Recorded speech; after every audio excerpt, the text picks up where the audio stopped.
6.1 FM Abuja, and I am your sport bishop, your magistrate, your pilot, your prophet, the professor, none so Rain Zechi. Okay, a lot's happening, I tell you, in the last 24 hours. We're looking at the camp of the Super Falcons as well as the camp of the Bayana of South Africa, who have touched down Nigeria as we continue the countdown to that game that comes up on Friday. We'll bring you up to speed with the latest happening as well, coming from all the games played yesterday across match venues. We'll bring you the latest from tennis as well, if time permits, and of course, all the sporting juicy details just like you like it, okay? First of all, I'm not alone in the studio. I've got my partner, my right-hand man. Of course, we run the city together. He's back from his short hiatus. I'm talking about no other than the finest boy. Good to be here. Very good morning to you. This is another edition where we get around to talk sport, and indeed, it feels amazing to be back to doing what I love to do just for you. And trust me, today's edition promises to be exciting as the Honorable Minister talking this morning, as well as the big news emanating from the camp of the Super Falcons concerning our own player, Ashley Plumtree, will be ruled out over the game between Bayana and of course the Super Falcons. All these and many more loading on the show this morning. Just in case you do not know, we are currently streaming live on our YouTube handle. The address is VOP 96.1 Abuja. VOP 96.1 Abuja. Do well to like, share, comment, and most importantly, subscribe to our YouTube channel so you can continue to enjoy amazing sporting package as these and many more of our other programmings. Okay, guys, I will go straight to the action. Where else begin? From the newspaper review. The newspaper headlines. Okay, let's start off of course, from our homegrown Complete Sports. What's Complete Sports saying today? Paris 2024 qualifier, SWAT upbeat. Bayana will beat Super Falcons. We see this one, UEFA Champions League. Bayern Munich won't overcome Arsenal if Tuchel takes charge. This coming from Heyman. Rocco Diarra bags 9 goals in the Belgian League. And now to the MPFL, beat Quara United for our fans. Tracy Chief charges players. Paris 2024 South African High Commissioner in Nigeria backs Bayana to beat Super Falcons, and Paris 2024 qualifier Ajibade Olehi Alani arrive Super Eagles camp. But say Samuel, 2 others to face disciplinary hearing in Turkey, and of course this one, Super Computer rules out Man City, predicts favorite for EPL title. And then finally we get to hear this one as well. Talking about Plumtree ruled out of qualifier against South Africa through injury, Paris 2024, and Bayana coach happy to have key trio for Super Falcons clash. And that's the latest happening. And of course, before we leave the Complete Sport, we hear the championship in action. Here missing as Leicester City edge Norwich. Alright, so let's touch down a Vanguard newspaper, as I've got a lot of stories for you emanating from these luxurious newspaper. This one reads, La Liga Sol takes Atletico Madrid 4th with late Villarreal winner. And Nigerians bright Osanye Samuel among Fenerbahce's players that will be probed after outburst with fans. Still taking news from Vanguard newspaper, Manchester City's Akanji queries lack of yellow card in Arsenal clash. And Rivers United edge USM Orgers 1-0 in CAF Confederation Cup quarterfinals. And more from Vanguard, Man City can still win EPL title. Erling Allen dreams. And still in the EPL, Pep Guardiola names a title favorite after Manchester City and Arsenal's game ended in a stalemate. PSG overcome a red card to beat City rivals Olympique Marseille. And Newcastle captain Lascelles out for 9 months after rupturing ACL. And still taking more news from Vanguard newspaper, Rodrigo powers Real Madrid past Atletico Madrid to maintain La Liga. And finally, EPL title clash, Liverpool open 2-point leads after Manchester City and Arsenal ended in a draw. Okay, now to Sporting Live. What's Sporting Live saying this morning? It says Falcons calling replacement for injured defender. Talking about Ashley Plumtree. Chelsea, PSG continue chase for Chelsea. AC Milan set to pay Villarreal £1.5 million for Chukwueze. Ramadan fasting cost us defeat. That's according to the coach of USM Rogers. Haaland mocked by Kane and Neville. Mbappe is slammed for concerning performance against Marseille. Arsenal threatened Barcelona plan for João Cancelo. And PSG held recent transfer talks with Chelsea star. Liverpool joined race for £120 million talent. Chelsea in serious trouble as they face severe punishment. Arsenal and Chelsea ready to pounce on £55 million Barcelona star. And we hear 6 players in Falconets camp ahead Bafana clash. And of course, delay in Team Nigeria's allowance payment unacceptable. Find out who's saying that on Sporting Live. All right, so let's touch down upon a newspaper away from Sporting Live. This one says Ofobo ecstatic after returning to football and first career hat-trick thrills Echegini. Plaudits for Murphy as striker hits 50th League 1 goals. And Eguma eyes a Confederation Cup finals after USM slim lead. Ashe dreams Olympic final after world leads, and the NTF boss calls for new athletes lamenting late performing, and more from Punch newspaper. Let's move on to the camp of Bayana as we hear that Bayana prepares for all-star Abuja fans.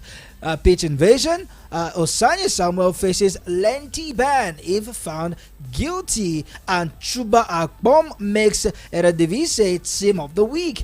More from Punch. Nigerians were happy to fight on Fury Usyk undercard, and Leicester City beat Norwich to revive EPL promotional bid. Jurgen Klopp keen to enjoy the title race in final Liverpool season. And finally from Punch, Premier League title race enter decisive phase. And finally coming all the way from the Sporting Sun, this one says Osai Samuel faces disciplinary committee after fans did sport Leicester City to win against Norwich. 2024 Olympic injury knocks Palm 3 out of South Africa.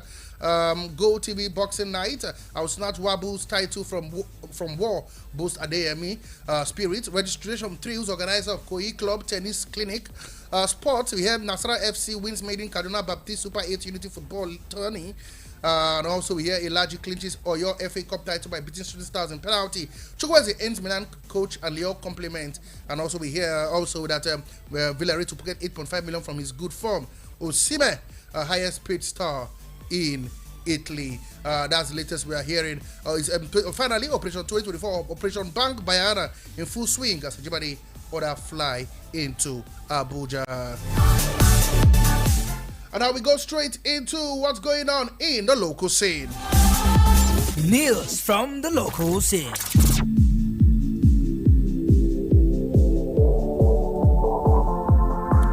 Okay, let's begin all the way from basketball quickly. Talking about the Louis Edem tourney that is going on. We heard that Rivers Hoopers won their first game of that competition, hoping to retain the crown they won last year, winning the Ghana Braves of GRA, of Ghana, 80-72 to claim the victory in their first match. We hear the next game for Rivers Hoopers is a date with Comet, and that's coming for 7 p.m. today at the National Stadium, Surulere, Lagos. That's what we hear all the way from basketball.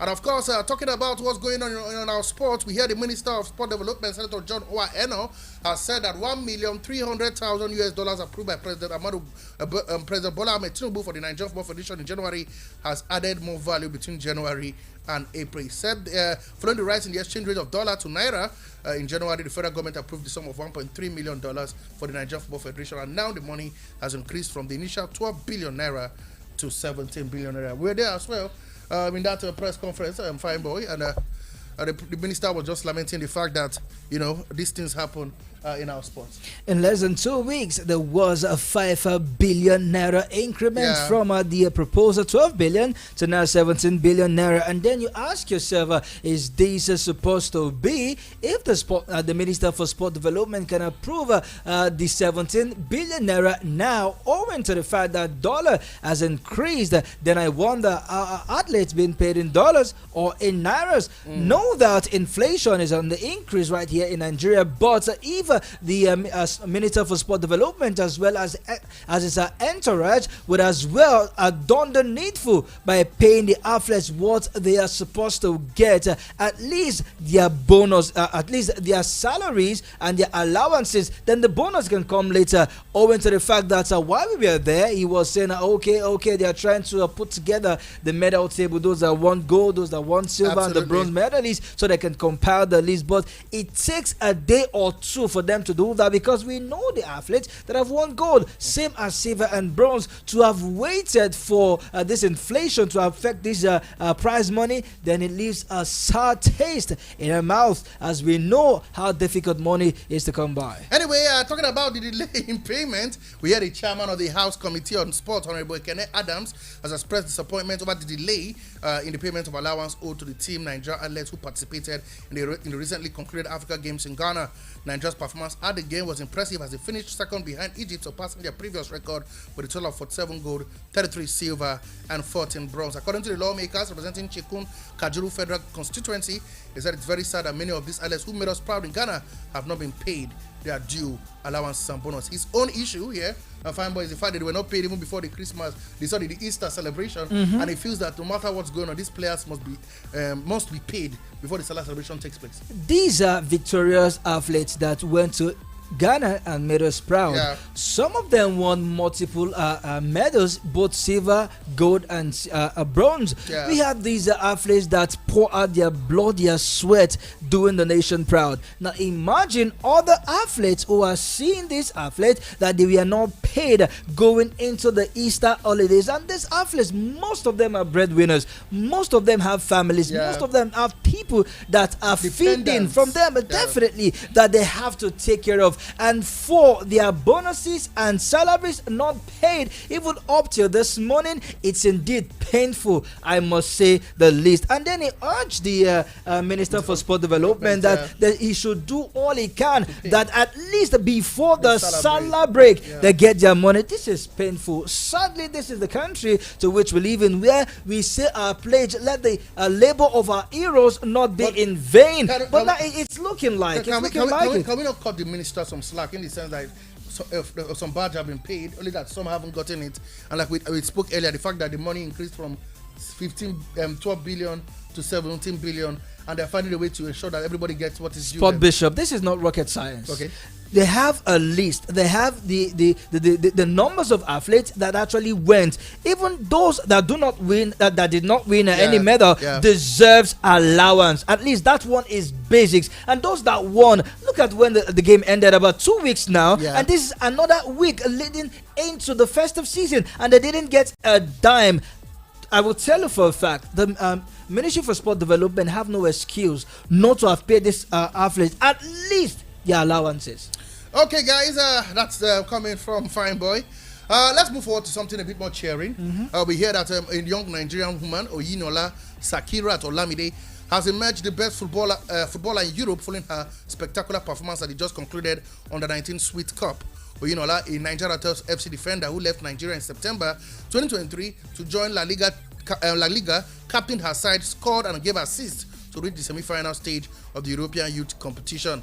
The all-round player first caught her eyes when she featured at the FIFA Under-17 Women's World Cup in 2022, when Nigeria won their first ever bronze at the global tournament. Alongside her teammate Miracle Seni, the 18-year-old Oyinola would later this year sign a professional contract in Europe.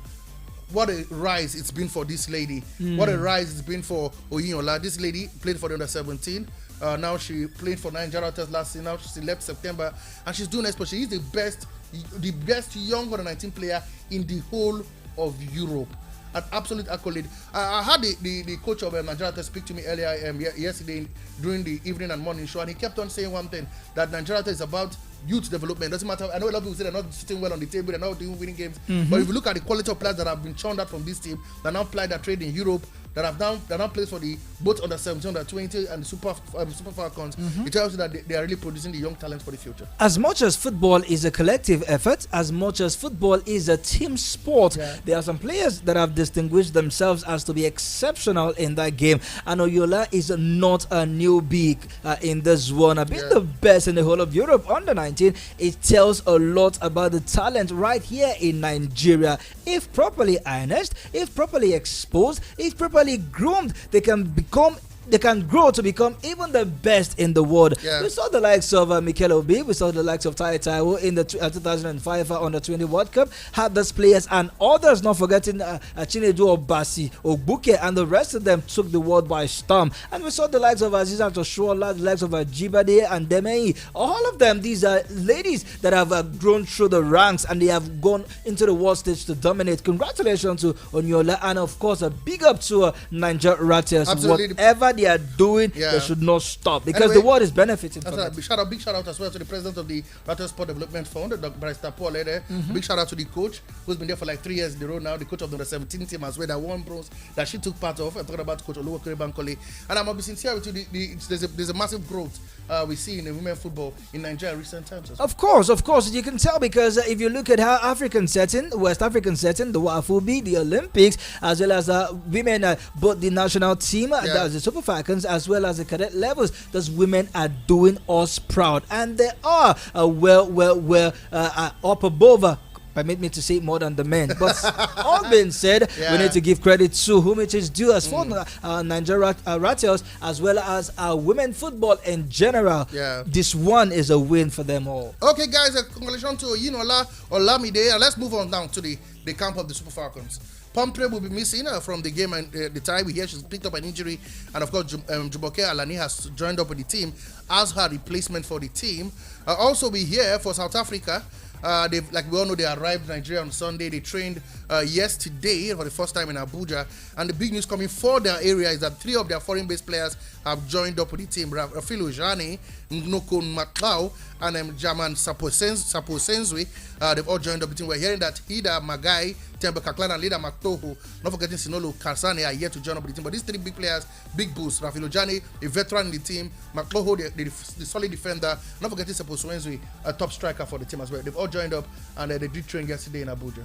Of course, it is a big boost for Desiree Ellis' team, knowing that these big names are already touched down right here in Nigeria, Abuja to be precise, and they had their first training section on Monday, and these players look like they mean business. But no matter what their plans is, one thing is that they are very, very worried that the Abuja fans will be extremely hostile, and that is one thing that they must be afraid of. And for the likes of Ashley Plumtree, who has been ruled out of this one, I keep saying, if it is not Ashley Plumtree for the Super Falcons, there will be no other like her. Absolutely. Very cool, calm, extremely confident on and off the ball. She really makes mistake, if you know that lady very well. Her passes are always tailor-made, and she's extremely good even when she's reading the game. It will be a big blow for Coach Randy Waldrum's Super Falcons, but one thing I know is that these players have one mind moving forward. The Olympic ticket is on the table. It is at stake, and these players are set to do all they need to do to get the ticket. No need to press the panic button yet for this performance. Not at all. Defensively, no need. Okay. Anyway, we know that the coach of course, USM Ojas, Juan Carlos Corrido, has blamed the Ramadan fasting for their loss against Rivers United in the just concluded first leg of the CAF Confederations Cup quarterfinal at the Goslaba Stadium. According to him, he said the fact that they played 2 p.m. was a bad one. The players were fasting, they were not up to speed, but he has promised Nigerians that by the second leg they would have enough to eat. They will not be fasting, and they are assured. He said he's very sure, optimistic that they get a victory against Rivers United. As much as football is a fair play team, as much as Coach Garrido Carlos probably had a point when he pointed out at the Ramadan fasting, I beg your pardon, as the reason why they lost to Rivers United. They actually played a very good game, losing 1-0 away from home. It is quite impressive that the players didn't eat, they didn't drink, the altitude, the weather, weather was completely against them. But come on, we had to beat them to their own game. North Africans team to be extremely theatrical, I beg your pardon, when it comes to playing the round letter game. They know how to make everything go their way, but it's promising a much more improved side, and that is one thing we need to capitalize on. Earlier this morning, I was speaking to the coach of Rivers United as well as the media officer. I told them, look, the fans right here in Abuja and Nigeria in general, they are telling you guys, go all out for the win. Don't stick with the draw, because if you do, you might just get beaten, and a lose for Rivers United will not be good. A win for them, or rather a progression, will take them to the semi-final, and that is one foot into the final. So I want this team to go all out. Them what the coach of USM Maljas is saying, and play your game. Anyway, we know before we leave the local scene, we hear that Bright to say Samuel and two of his teammates will be facing the Turkey Football Disciplinary Committee for punching a pitch invader in that 2-3 victory against Transport this week. We hear that he will be part of the team that they will have a look into. And Fenerbahce are now saying they've reacted. You hear that the members will decide on today whether they will withdraw from the Turkish Super League in general. We heard that the winners, in March, 19-time winners said they would consider withdrawing from the league after their players were attacked by Transport fans. The Fenerbahce won 3-2 in that game, we told you. And Tuesday's extraordinary general meeting, members will vote on whether the club should withdraw or not. Well. Where does this keep our own Nigerian player, Bright to say something, playing in that league? If they withdraw, which league would they be playing in? From the reports we're getting is that he might just face a lengthy ban. Yeah. If as much as a 10-match ban. If it goes against himself as well as the team, is going to be very, very lengthy. But come on, if you look at what happened in that game, you discover that it was a roller coaster. He was trying to protect his teammates, he was trying to protect the image of his club, but it was extremely violent, and we do not speak violence in the game. Where is the place of self-defense? In that old debate. That now bring the case of racism being played right here in the game. It's not the only one. That is what I'm telling you. He was black. He was the only black player involved in this. We saw at the steward, they couldn't do much. The guy just had to. In fact, Bright was just punching this man right there on the floor, and it was not a good sight to behold. But we hope that the judgment is fair on all parties. Okay, guys, we go straight to the foreign scene. Let's take you to the foreign scene. Okay, quickly, let's let you know if you're a fan of MotoGP that Formula One owner Liberty Media has bought MotoGP in a deal worth $3.6 billion. The US media conglomerate who took control of Formula One in 2017 has purchased the motorbike series from the Spanish club Dana Sport, which was owned by MotoGP since 1994. The deal will see Liberty acquire 86% of Dana, with Dana managing to retain the rest of the business. It is expected to officially be completed, I beg your pardon, by the end of the year. And now to the NBA, where we heard our man Devin Booker has scored 52 points as the Phoenix Suns beat the New Orleans Pelicans 124-111 to boost their chance of qualifying for the NBA playoffs. Kevin Durant scored 20 points, while Nurkic 19, as all 5 Phoenix starters finished with double figures. Phoenix are now just one game behind 6th place New Orleans Pelicans, who occupy the final automatic playoff spot in the Western Conference. Other games played early hours of this morning. Quickly, guys, we know that the Bulls lost to the Hawks 101-103. The Pelicans were beaten by the Phoenix Suns 101-124. The Indiana Pacers defeated the Brooklyn Nets 133-111, like we told you. The Pistons lost to the Grizzlies 108-110. The Magic, just by a point, beat the Trailblazers 104-103. And of course, the Hornets lost to the Boston Celtics 104-118. And don't forget, games will continue in the Premier League today. Looking at Newcastle will take on Everton, Nottingham Forest vs Fulham, Bournemouth will take on Crystal Palace, Burnley will take on Wolves, West Ham United vs Tottenham Hotspur. In the Coppa Italia is Juventus vs Lazio. The DRB Pokal first semi-final is Saarbrücken vs Kaiserslautern, while the Coupe de France is Lyon taking on Valenciennes. Eredivisie is Vitesse vs Sparta Rotterdam, Excelsior vs PSV Eindhoven, Fortuna Sittard vs NEC Michigan, and of course, in the Nigerian Premier League, one game goes down tonight, Gombe United vs Remo Stars. Don't forget the game between Rivers United and Katsina have been postponed because of Rivers United involvement in the continent. In the Portuguese Cup, it is Benfica vs Sporting. Fine boy, which games are you looking up to, especially in the Premier League? Don't forget, there are games Tuesday, Wednesday, midweek games this week. For me, the biggest game that I will be looking out for will be the game between West Ham and Tottenham Hotspur at the London Stadium. Right there, you see the likes of David Moyes over the weekend when his team Shambalik threw a 3-1 lead and ended up losing that game against Newcastle. And Tottenham, they want to ignite their pursuit for the top 4 as well as playing in the Champions League come next season. It's against David Moyes and Ange Postecoglou. But one man will be looking to see how he can escape or extend the lead away from Chelsea. That man Eddie Howe with Newcastle. We'll see how they can get all 3 points ahead over Chelsea. But then Juventus and Lazio, it is a do or die affair for these two teams. It's been a long time Lazio laid their hands on a trophy, and Juventus, ever since they won the Scudetto a couple of seasons ago. And don't forget, Lazio beat them this weekend by goal to Newadi Stadio Olimpico. It will be revenge mission for the likes of Juventus with Vlahovic and his teammate Chiesa, not forgetting their coach as well. Let's see the kind of tactical formation he will deploy against a team that had the upper hand against them over the weekend. Okay, games played yesterday night quickly in the Spanish La Liga. Villarreal were beaten at the Estadio El Caramica by 1-2 by Atletico Madrid. In the Serie A, Bologna beat Salernitana by 3-0. One man having a good day, I must tell you, no other than Orsolini continuing his goal scoring flow for Bologna, who are in the Champions League place. I tell you, Thiago Motta is cooking something. Cagliari 1, Verona 1, Sassuolo 1, Udinese 1, Lecce 0, Roma 0. Inter Milan defeated Empoli by 2-0. It is Inzaghi ball.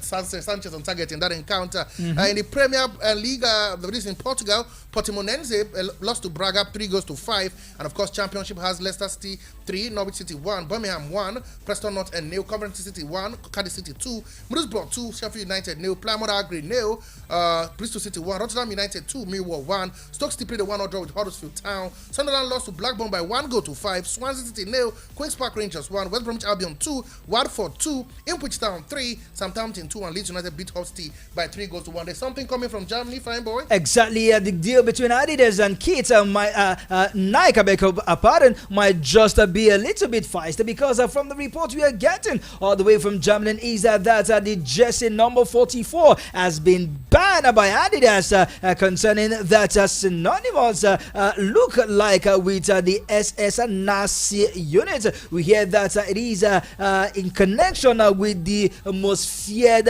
gang in the world, talking about the Nazis, and the jersey number 44. It looks like SS. Number no, so they say no. Instead of giving, come on. Of course, an SS has to be the land guard for the Nazis during their reign of terror under Adolf Hitler. And we hear that it's going to be commotion in Germany, but that news has been followed by the DFB, talking about the German Football Association as to what step they would take next. We continue to track that deal for you as well as that news to see how it pans out eventually. Unfortunately, everything that has a beginning definitely does have an end, and we've come to the end on Sport Beat on the show today. But don't worry, more to come. 4 p.m. exactly 4 to 5 p.m. It's Sport Lounge, where we bring you everything you need to know. We keep you up to speed with everything happening from now until 4 p.m. in the world of sport. And of course, all the updates, we bring them to you just for your listening and your viewing pleasure. All right, just like the Sport Bishop said, do not forget to go back to our YouTube channel, watch, share, and be part of the Sporty family. Until then, keep listening to Voice of the People, 96.1 FM Abuja. Up next is the news around Abuja. From us to you, we are done and we are gone. God bless, no stress.